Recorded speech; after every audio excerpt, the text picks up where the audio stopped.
താത്ത അമ്മായി അമ്മയ്ക്ക് അടുപ്പിലുമാവാം, ഉസ്താദുമാർക്ക് എന്തുമാവാം. ഇപ്പോൾ നിങ്ങൾ പൊളിക്ക്, എൻജോയ് യുവർ ലൈഫ്. ഹരീഷ് ഹിരാഷ് എന്നാണോ? ആ, അങ്ങനെയല്ലടാ. ഈ പ്രപഞ്ചത്തിൽ അള്ളാഹ് സൃഷ്ടിച്ചിട്ടുള്ള ഓരോ കാര്യങ്ങളും ആണുങ്ങൾക്ക് വേണ്ടി മാത്രമല്ല, ഓക്കെ, പുരുഷന്മാർക്ക് വേണ്ടി മാത്രമല്ല, അത് സ്ത്രീകൾക്കും കൂടി വേണ്ടിയിട്ടാണ്. ഈ ഈ അള്ളാഹ് ഈ ഭൂമിയിൽ എന്തൊക്കെ സൃഷ്ടിച്ചിട്ടുണ്ടോ, എന്തൊക്കെ ആസ്വദിക്കണം. ഇപ്പം എന്താ പറയുക, നമ്മൾ ഓരോ ടൂറ് പോണ സ്ഥലങ്ങൾ ആണുങ്ങൾക്ക് മാത്രമല്ല, അവിടെ പെണ്ണുങ്ങൾക്കും ആസ്വദിക്കാൻ വേണ്ടിയിട്ട് തന്നെയാണ്. ഓക്കെ, ഈ ഫോണെന്ന് പറയുന്നത് ആണുങ്ങൾക്ക് വേണ്ടി മാത്രം ഉപയോഗിക്കാനില്ല, അതും പെണ്ണുങ്ങൾക്ക് തന്നെയാണ്. ടി വി എന്ന് പറയുന്നത്, പിന്നെ ഈ പറയുന്ന പെട്രോള്, ഡീസല്, ഇതൊക്കെ എന്തിനു വേണ്ടിയിട്ടാണ്? ഈ ഭൂമിയിൽ കുഴിച്ചാലും പിന്നെയും അത് കിട്ടുന്നില്ലേ? അപ്പോൾ അത് നമുക്ക് അവിടെ തരുന്നൊരു വ്യക്തിയുണ്ട്. ഈ ഭൂമിയുടെ ഓരോ കാര്യങ്ങളും എല്ലാവർക്കും ഒരേപോലെ അവകാശപ്പെട്ടതാണ്. അതല്ലാതെ ഉസ്താദന്മാർക്ക് എന്തുമാവാന്നും വീട്ടിലെ പെണ്ണുങ്ങൾക്ക് ഒന്നും പാടില്ല, അവർക്ക് ചിരിക്കാൻ പാടില്ല, കളിക്കാൻ പാടില്ല, സന്തോഷിക്കാൻ പാടില്ല, അവർ അടുക്കളയിൽ തന്നെ നിൽക്കണം, ഒതുങ്ങിക്കൂടണം. 18 വയസ്സ് കഴിഞ്ഞാൽ പെണ്ണും കെട്ടി ഒരു കല്യാണം കഴിച്ച് 5-6 പെറ്റിട്ടിരിക്കണം. നോ, ഇന്ന് ആകാശത്തേക്ക് ബഹിരാകാശ യാത്ര വരെ നടത്തുന്നില്ലടാ സ്ത്രീകൾ. പിന്നെ കുറേ മന്ദബുദ്ധികളുണ്ട്. എന്തെന്ന് 18 വയസ്സായിട്ടുണ്ടെങ്കിൽ പെൺകുട്ടികളെ വേഗം കല്യാണം കഴിപ്പിച്ച് വിടണം, പ്രസവിച്ചിട്ട് വീട്ടിലിരിക്കുന്നു. അപ്പോഴും ഈ മണ്ണുണ്ണികൾ ചിന്തിക്കാത്തൊരു കാര്യമുണ്ട്. എന്താണെന്നറിയോ? ഒരു നഴ്സ്, ഒരു ഡോക്ടർ ഇപ്പോൾ കല്യാണം കഴിച്ചു, ഇവരാരെങ്കിലും ആൺ ഡോക്ടറെ അടുത്തേക്ക് കൊണ്ടുപോകുക അവനെൻ്റെ പെണ്ണുങ്ങളെ? ഇല്ല. ഇവരൊക്കെ എവിടേക്കാണ് പോവുക? സ്ത്രീകളുടെ അടുത്തേക്കാണ് പോവുക. ഈ സ്ത്രീകളെ ഇവിടെ നിന്ന് ഉണ്ടാവണത് പഠിച്ചിട്ട്. അങ്ങനെയൊന്നും ചിന്തിക്കാത്ത കുറേ മരക്കഴുതുകളുണ്ടാ കേട്ടോ. ഞാൻ പറയണു, എനിക്ക് ഇസ്ലാമിനോട് ഒരു ദേഷ്യവുമില്ല, ഇസ്ലാം എന്ന വേദപുസ്തകത്തോട് എനിക്കൊരു ദേഷ്യവുമില്ല, എനിക്കൊരു വെറുപ്പില്ല.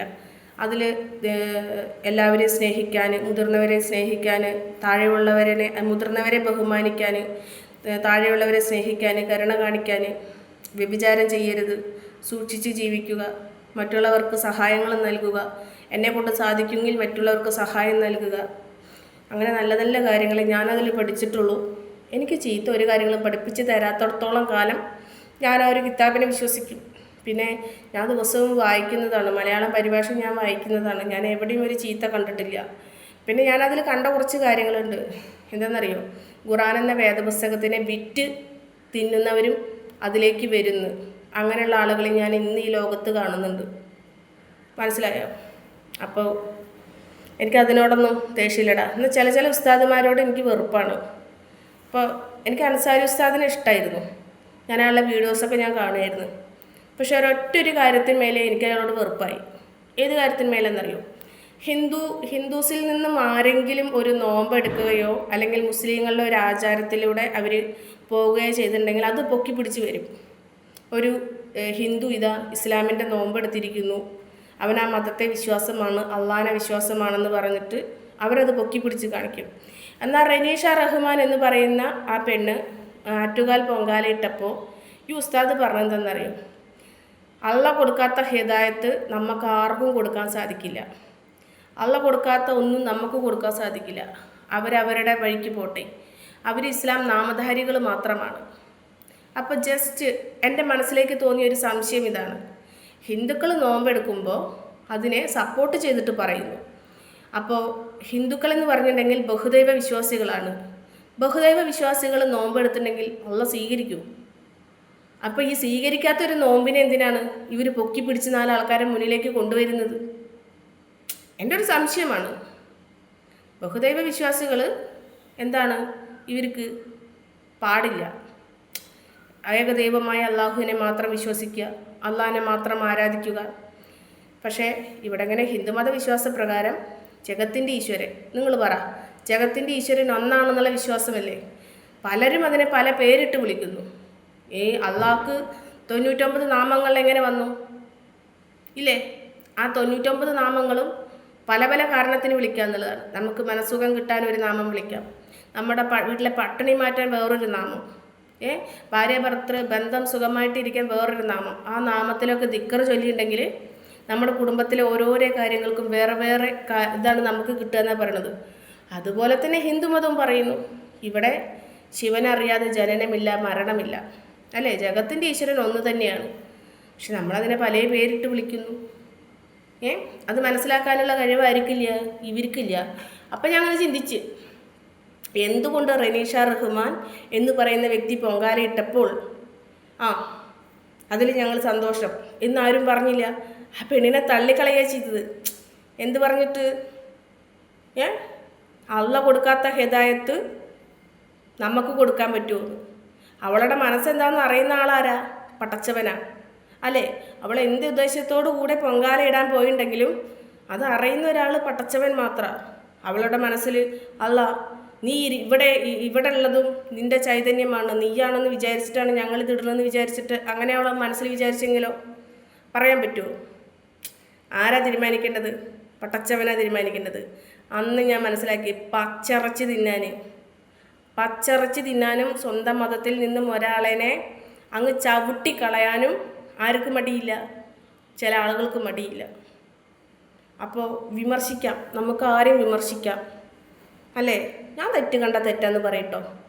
കാരണം ഇവിടെ ഇങ്ങനെ ഞാനായാലും നിങ്ങളായാലും ഹിന്ദു ആയാലും ക്രിസ്ത്യൻ ആയാലും മുസ്ലിം ആയാലും ഇവിടെ ഇങ്ങനെ ഒരാളുടെ സൃഷ്ടിയാണ്, അല്ലേ?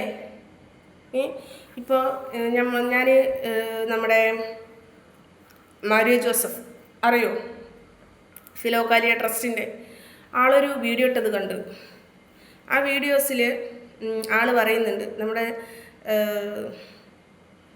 ഉസ്താദ് ഫിലോകാലിയ ട്രസ്റ്റിലെ ആ മാരിയോനെ വിമർശിക്കുന്നുണ്ട്. എന്തെന്ന്? നിനക്ക് സക്കാത്തും സ്വതക്കിയൊക്കെയോ അത് ഇസ്ലാമിനല്ലേ എന്ന് ചോദിക്കുന്നുണ്ട്.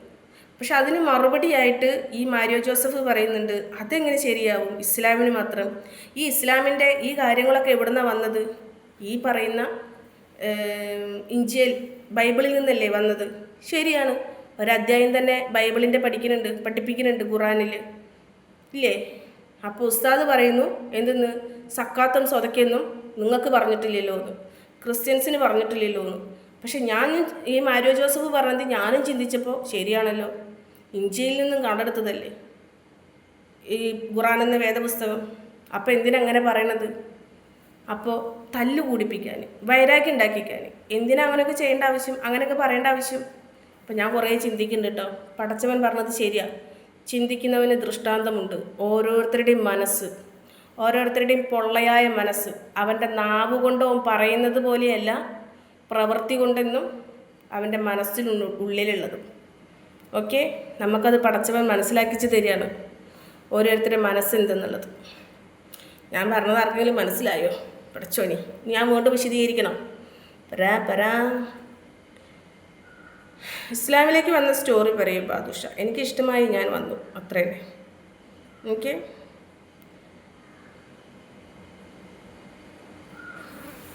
താത്ത, നമ്മൾ നമ്മുടെ കാര്യം നോക്കുക, കാരണം അതാണ് നാളെ ആഖിറത്തിൽ കൂലി കിട്ടുന്ന കാര്യം. കറക്റ്റാണല്ലോ ഹോമേ? എന്നാൽ നീ നിൻ്റെ കാര്യം നോക്കൂ, എൻ്റെ കാര്യം ഞാൻ നോക്കിക്കൊണ്ട് കേട്ടോ. നമ്മൾ നമ്മുടെ കാര്യം നോക്കുക എന്ന ഉദ്ദേശത്തോടു കൂടെ നീ പറഞ്ഞത് ഞാൻ തിരിച്ചു പറയുന്നു, എൻ്റെ കാര്യം ഞാൻ നോക്കിക്കൊണ്ടടാ കേട്ടോ. താത്താക്ക് തെറി വിളിക്കുന്നത് നിർത്തിക്കൂടെ? ചീത്ത കമൻറ്റ് എന്ന് വരാതിരിക്കുന്നു അന്ന് ഞാൻ നിർത്തൂടാ. നിനക്ക് ചകിരിയാണ് പോയില്ലേ, ചകിരിയായിട്ടാണ് ഈ കോലത്തിൽ സംസാരിക്കുന്നത്. ശരിക്കും കാണാൻ എന്താണെന്ന് അറിയാഞ്ഞിട്ടാ, എനിക്കല്ല, രണ്ടും അങ്ങനെ ഉണ്ടാവും. നീ കറക്റ്റാക്കിയിട്ട് ഇടടാ. നിനക്ക് എന്ത് മറുപടിയാടാ ഞാൻ ഇതിന് തരേണ്ടത്? എനിക്ക് മനസ്സിലാവണ്ടടാ നീ എന്താ ഇറക്കണമെന്നുള്ളത്. ഒലക്ക അടിച്ചു കയറ്റണം, അപ്പോഴേ നീയെല്ലാം ശരിയാവും. അത് ശരിയാടാ റിനു. നിൻ്റെയൊക്കെ സാമാനത്തിൽ, നിൻ്റെ പെങ്ങളുടെ സാമാനത്തിൽ ഒലക്ക കയറ്റിയിട്ട് തന്നെയാണ് നന്നായത്, അല്ലേ? ഒലക്ക പോലത്തെ സാമാനം എന്താ ആനയുടെ ചോട്ടിൽ കൊണ്ടെടുത്ത് ചെയ്തു തോന്നും, അല്ലേ? പെങ്ങളേനൊക്കെ അവൾ നന്നായി കണ്ടു, അല്ലേ? അപ്പം നീ അത് മറ്റുള്ളവർക്ക് ആ ടിപ്പ് പറഞ്ഞു കൊടുത്തു, അല്ലേ? ശരിയാണടാ റിനു. ഇവളുടെയൊക്കെ സാമാനത്തിൽ അങ്ങനെയാണ് കയറ്റിയത്. ഓക്കെ, എൻ്റെ കൂടെ ടൂർ, ഞാൻ നിൻ്റെ കാര്യം പോക്കാണ്, പിന്നെ ഇങ്ങനെ നീ തൊള്ള തുറക്കില്ല. പോടാ മോണ്ണെ, ആദ്യം തള്ളയുടെ പണിയണ കേട്ടാ. 100-90 ഉസ്താദുമാരും കള്ളന്മാരാണ്. ഒക്കെ പൈസയ്ക്ക് വേണ്ടിയിട്ടാണ് യൂട്യൂബിൽ വരുന്നത്. ഹായ് ശ്രീ, സുഖമല്ലേ? പിന്നെന്താ ഗിരീഷ് കുമാറേ, സുഖം. അറിയാത്തത് പറയരുത് മോളെ. അറിയുന്നതാണ് ഞാൻ പറയുന്നത്, എനിക്ക് അറിയണത്. ഓക്കെ, നമ്മൾ ആരെയും ഇനി കുറ്റപ്പെടുത്താൻ പാടില്ല.